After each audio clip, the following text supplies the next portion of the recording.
नमस्कार। आप लोगों को खबरें मिली होंगी कि एनडीटीवी इंडिया यानी कि जिसमें रवीश कुमार जी आते हैं वो एक दिन के लिए उस पर बैन लगने वाला है। तो जरा मैं अपनी उस पर प्रतिक्रिया बता देता हूं। ये भाजपा सरकार, मोदी सरकार ने ये ऑर्डर दिया है, एनडीटीवी पर ही दिया है कि भैया पठानकोट हमले को लेकर कुछ सेंसिटिव खबरें दिखाई थी एनडीटीवी ने। तो पहली चीज मैं आपको बता दूं, सिर्फ एनडीटीवी ने एज कोई सेंसिटिव खबरें नहीं दिखाई थी। ये नॉर्मल खबरें थी जो कि सारे न्यूज चैनल्स पर ब्रॉडकास्ट हुई थी, सेम एनडीटीवी ने दिखाई थी। एनडीटीवी के पास कोई स्पेशल तो आएंगी नहीं खबरें, भैया वो आपको दिखा देंगे। जो सरकार की तरफ से सूचनाएं आती है वो पब्लिकली टीवी पर दिखाई जाती हैं। आप यूट्यूब पर चेक कर सकते हैं, बाकी सारे चैनल्स की देख ले, एनडीटीवी की देख ले, वो एक अलग चीज है।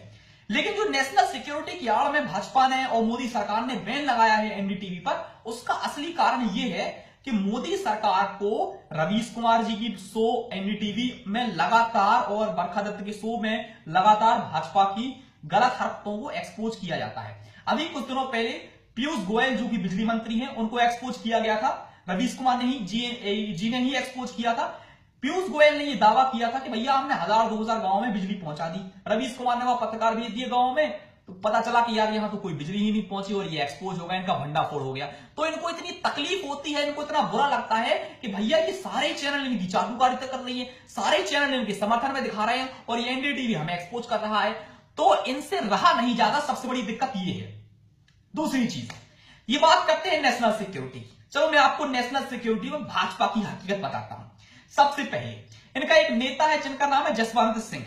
ये जसवंत सिंह भाई साहब हमारे देश से आतंकवादी मसूद अजहर को उठाकर वहां पाकिस्तान ले गए थे, वो सुरक्षित उसको छोड़कर आए थे। ये भाजपा के नेता हैं और ये नेशनल सिक्योरिटी की बात करते हैं। दूसरी नंबर के इनके भाजपा के ही और मोदी के बिल्कुल करीबी वेद प्रताप वैदिक साहब। वेद प्रताप वैदिक साहब वहां हाफिज सईद से, आतंकवादी हाफिज सईद के साथ बैठकर आए हैं, पिकनिक मनाकर आए हैं। आप कभी गूगल पे सर्च करिएगा वेद प्रताप वैदिक हाफिज सईद या फिर भाजपा हाफिज सईद, तो आपको आराम से फोटोग्राफ्स मिल जाएंगी जिसमें ये भाई साहब हाफिज सईद के साथ बैठकर चाय पी रहे हैं, नाश्ता कर रहे हैं, बिरयानी खा रहे हैं, अय्याशी कर रहे हैं और ये लोग बात करते हैं नेशनल सिक्योरिटी की है।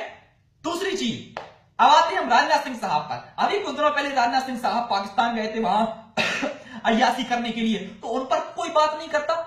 हाँ, अभी मोदी जी बिन बुलाए मेहमान की तरह वहां पहुंच जाते हैं तो उन पर कोई बात नहीं करता। वो नेशनल सिक्योरिटी की बात नहीं होती। आईएसआई के लोग हमारे इधर आके पठानकोट हम लोग की जांच कर रहे हैं, ये नेशनल सिक्योरिटी की बात नहीं होती। जी न्यूज जो सबसे बड़ा एक मतलब इनके समर्थन में पूरा एक चैनल आ गया है। अगर आपको किसी भी पत्रकार की हकीकत जानना है तो उसका ट्विटर अकाउंट उठा के देखिए, आपको मालूम चलेगा। आप सुधीर चौधरी और ये दुनिया भर के जो पत्रकार हैं इनकी कभी ट्विटर हैंडल उठा के देखिए, इनकी साफ मानसिकता नजर आ जाएगी। एक तरफा पत्रकार है तो ये पत्रकार है कैसे, मुझे तो ये समझ नहीं आता। उसके बाद जी न्यूज की मैं आपको बताऊं, 100 करोड़ रुपए की रिश्वत लेते पकड़ा गया। पूरी स्कैंडल यूट्यूब पे पड़ा हुआ है, पूरा वीडियो यूट्यूब पे पड़ा हुआ है। तो उन पर तो कोई कार्रवाई नहीं होती, उन पर तो कोई सिक्योरिटी का नहीं आता, उन पर तो कोई पत्रकारिता का दाग ये मोदी सरकार नहीं लगाती। क्यों भाई साहब? अभी इनका एक सुदर्शन न्यूज चलता है, सुदर्शन न्यूज का मालिक यौन शोषण के मामले में पकड़ा गया। उसके बेडरूम में अलग से एक गलत काम करने के लिए उसने अलग से ऑफिस में एक बेडरूम बनवा के रखा हुआ है।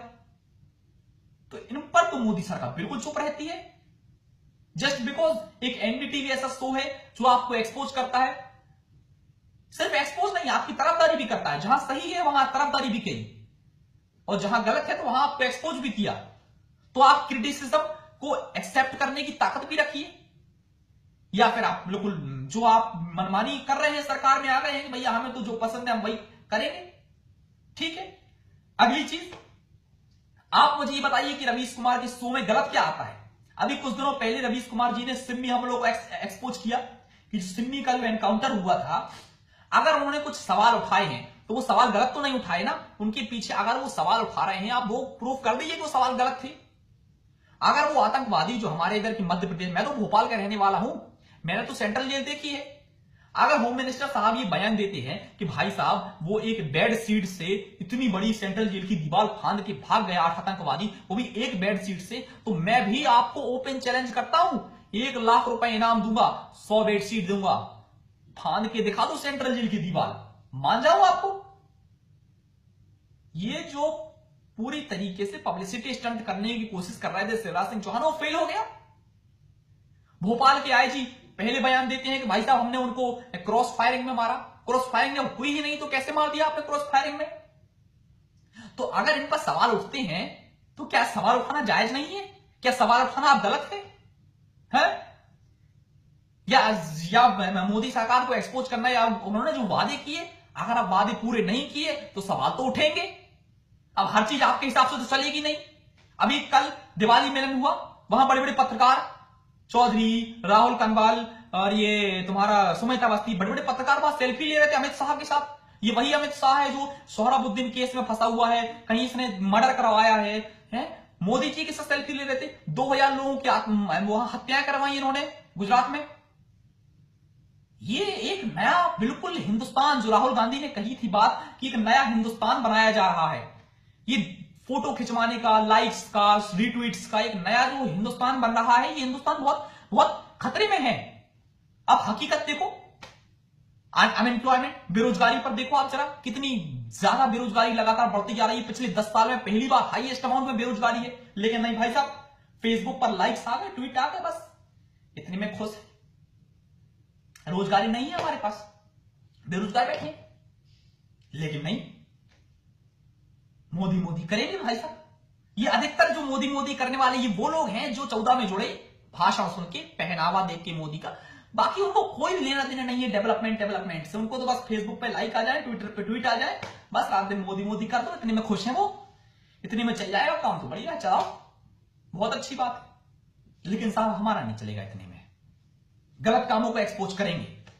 और जो नेता है, विपक्ष के नेता, भाजपा क्या सोचती है कि भाई आप किसी को देश विरोधी या आतंकवादी घोषित कर दोगे तो आप बहुत बड़े क्रांतिकारी बन गए, खुद क्रांतिकारी बन गए। तुम्हारे राजनाथ सिंह आर्मी कमांडो को जूता मारा, अगली बार आर्मी कुछ लगभग महीने भर पहले आर्मी कमांडो से जूते साफ करवाए हैं।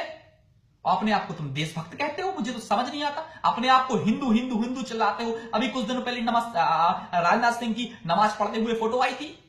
यही शिवराज सिंह जो दूसरों की गोद में बैठकर, आर्मी कमांडो की गोद में बैठकर ये नदी में तैरते हैं, देखो जरा, और ये अपने आप को हिंदू कहते हैं।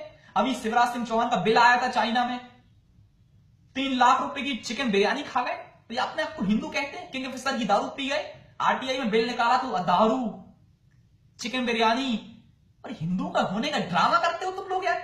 सबसे बड़े झूठे तो ये भाजपा वाले हैं, पूरी झूठ पर बनी हुई पार्टी है। और अगर विरोधी, चाहे वो अरविंद केजरीवाल हो, ओवैसी हो, दिग्विजय सिंह जी हो, क्या सवाल उठाना गलत है?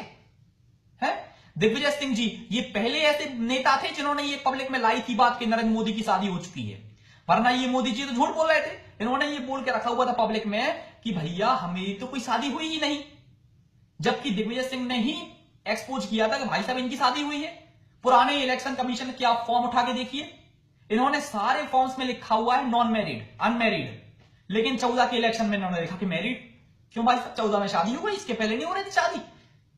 तो बड़ी दिक्कत होती है उनको कि झूठ नहीं एक्सपोज करें हमारा, जनता को सच मालूम चल जाए तो बड़ी तकलीफ होती है भाजपा वालों को। बस झूठ में तो माहिर हैं हम, झूठ बोलेंगे, और हमारे विरोध में कोई आए हम उसको मर्डर करवा देंगे, चाहे वो बंसल हो, चाहे वो कोई भी हो, है? समर्थन वाले न्यूज चैनल्स को कोई वो नहीं, जी न्यूज के ऊपर कोई कार्रवाई नहीं, वो बिल्कुल पत्रकारिता का नियम उल्लंघन नहीं करते हैं। सिर्फ एनडीटीवी ही से ही बड़ी तकलीफ रहती है भाजपाइयों को, जी न्यूज से बड़ा प्यार रहता है, वो बड़ा है देशभक्त चैनल है, बहुत अनबायस्ड चैनल है। जस्ट बिकॉज सामने वाला आपको एक्सपोज कर रहा है तो वो गलत है क्या? आपके गलत कामों को कोई एक्सपोज करे तो वो गलत है? ऐसा नहीं होगा। मैं एनडीटीवी का पुरजोर विरोध का समर्थन करता हूं और एनडीटीवी का जो बैन लगाया गया उसका विरोध करता हूं। मैं रवीश कुमार जी को सलाम करता हूं कि वो ऐसे ही पत्रकारिता करती रहे और पत्रकारिता करते रहे, और बरखा दत्त जी बहुत बढ़िया पत्रकारिता कर रहे हैं, आप सभी लोग ऐसे ही करते रहिए, और जो गलत काम करने वाले लोग हैं इनको ऐसे ही एक्सपोज करते रहिए, और हम भी करते रहेंगे। फ्रीडम ऑफ स्पीच जरूरी है। कल के दिन मुझे बैन कर दिया तो क्या हो गया, है ना? तो इस तरीके के बैन्स बिल्कुल नहीं होने चाहिए भारत में। भारत एक डेमोक्रेटिक कंट्री है, सबको अधिकार है बोलने का, सबको अधिकार अपनी बात रखने का, और हम सब जरूर रखेंगे। और ऐसी करप्ट और घोटालेबाज सरकारों को हम ऐसे ही एक्सपोज करते रहेंगे। जय हिंद।